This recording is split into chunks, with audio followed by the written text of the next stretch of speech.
Today I'm going to show you how to use the paint bucket and gradient tools. And with the object of giving this little metal fish that I randomly found on the internet one day, sort of a metallic sheen on all of his little segments. So let's start with copying image, going to Photoshop, create new, clipboard sized, and create. Control V for paste, and we'll have the image. The paint bucket, if you've ever used any kind of like inexpensive drawing program, a lot of your computers came equipped with a very primitive drawing program, you'll know how Paint Bucket works. I have this layer selected that has the fish, and I'm just going to click a layer and it'll just paint the little section gray. On a technical level, it does that by sampling the area around where you clicked and saying, oh, this user must want all this like whitish area filled. So when it hits something that's not like in that range, whitish, then it stops. So you can adjust that because you might want to, because let's zoom in real tight. Okay. So you notice this is not all the same color. This is whitish. And it paint buckets all the way up to this. Well, what if you want it to go a little farther? You're going to have to adjust the tolerance up here. So let's say we go 100. Maybe it'll get a little closer that way. I think it did. I think it did. I don't know. What if we say, I don't know, 100? Oh yeah, it went in a lot farther, right? In fact, those black lines can no longer even contain the paint bucket. It just spills everywhere because the tolerance is too high. You get the idea. It always comes with 32 for some reason whenever you start it off. So that's the paint bucket. And of course, you can choose what color you want to use just by the same way you always do. Oh, you know what? It's set for black and white. Anyway, let's move on to the gradient tool. So to get going with the gradient tool, for whatever reason, when I opened this document, it was set to grayscale. So we're going to adjust that. Let's see, go to image up here, mode. Notice that grayscale is checked.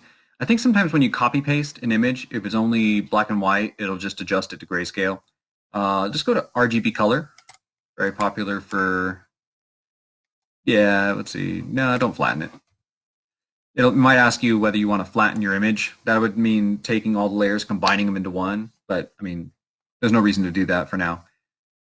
So if we just grab the gradient tool is on the same one as your paint bucket tool. So if we just grabbed it and dragged a line, oh, by the way, should say what I did. I'm going to click and hold on the left side of my page. I'm going to drag off to the right side. Actually, I'm going to go corner to corner. And I'm going to release, and it creates a gradient. Wherever you start, that's the foreground color here. And wherever you end, that's this background color here. By the way, if you just made a mistake and just wanted to reverse these real quick, you can just click that arrow, and it'll do the opposite. See, now it goes white to blue. Reverse it, blue to white. Clicking this will just turn it black and white real quick. Very handy if you just need to get black and white real fast, which is common. So obviously we don't just want to paint the fish like this. That doesn't look great. That doesn't look much like a fish. So we have to constrain this gradient somehow. One way is just to make a marquee. So I could do this. And we already went over how to make a marquee, right? So now I'm going to draw a gradient inside the marquee. And there you go. It contained it, right? That's a little bit more useful. But it's not really it's not how big the fish is. It's not the right size. So let's do this. There are a few different ways to approach this. But I think I'm going to use the magic wand. And I'm going to select this white area. No, you know what? We got to turn the tolerance way up. Oh, tolerance is on 1. That's not good. Okay, tolerance 32. Click it. That looks good. That looks good. I want to select contiguous because I don't want to select all the white space in the image. I just want this panel. And that does a good job of selecting it. Oh yeah, that looks real good. So we have a good little selection here. Now what I could do is just drag my gradient and that looks bad. It'll create sort of a shiny effect. Not bad.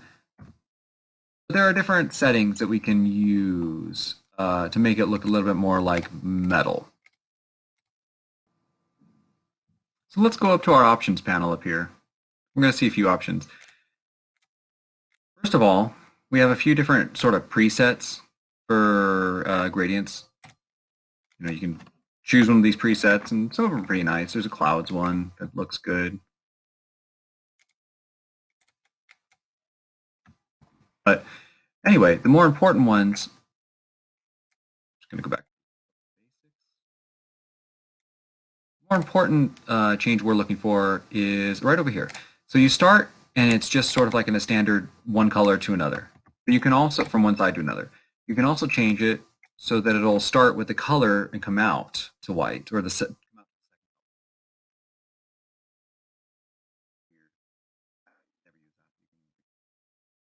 this one starts with the background. No, okay, that's right. It makes kind of like a star flare kind of effect.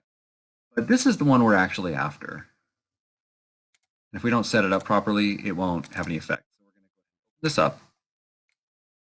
And we want this light color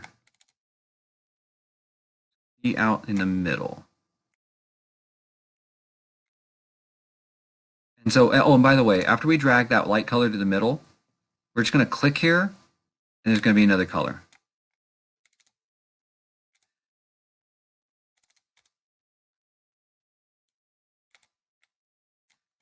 Okay.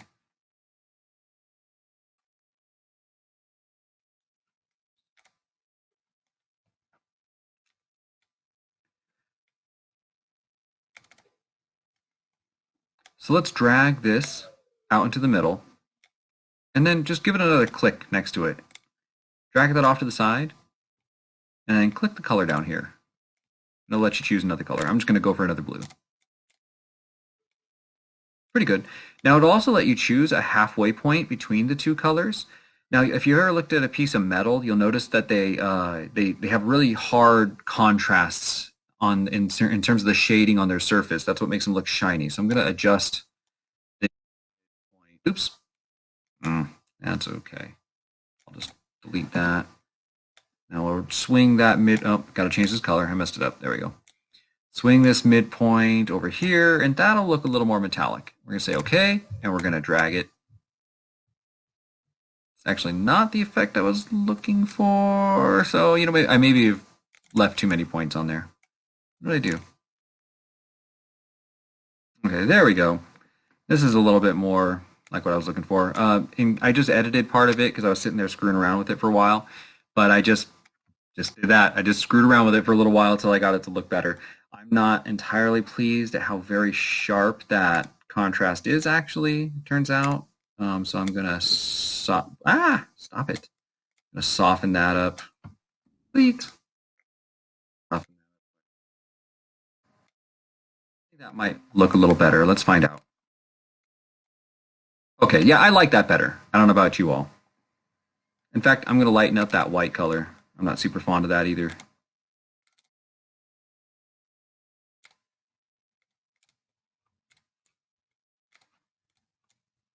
There we go. I like that. I'm going to stick with this.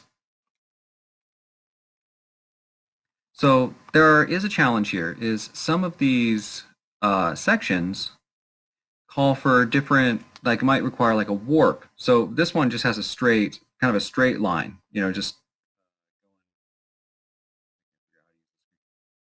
there we go. Have a straight line going this way down the fish's back. But there are sections like that curved piece where we might want a curved gradient. So what we're going to do is going to create a rectangle right here. Let's make sure we're on a, you know, let's make a new layer for this. Now we're going to make a gradient inside of it. There we go.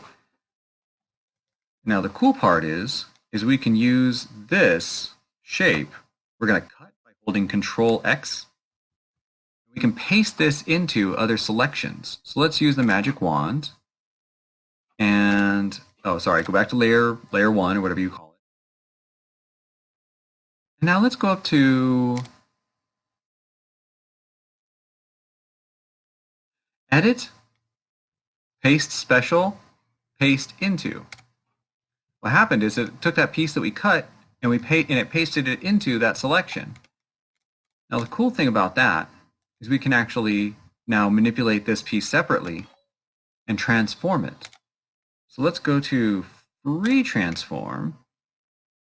And first I'm gonna, let's see, I'm gonna warp it, make it a little bigger, I guess.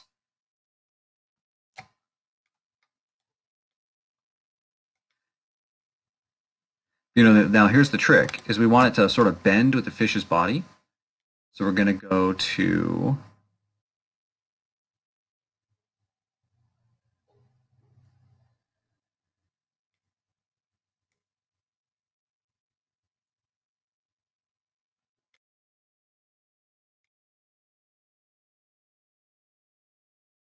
go to Edit, Transform, Warp.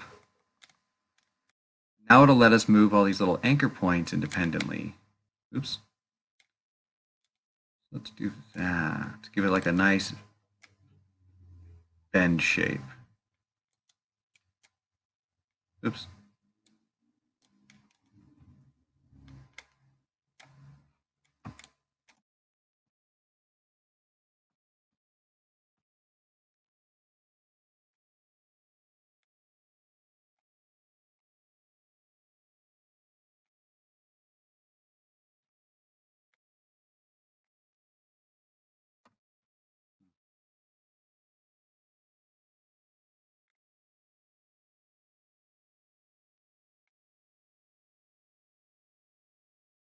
You can see that it bent.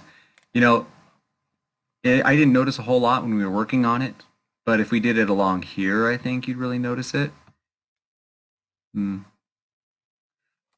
Let's try it somewhere else.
There we go. So you can see it more now.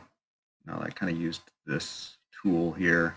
I went down the belly. So it has a distinctive like rounded gradient.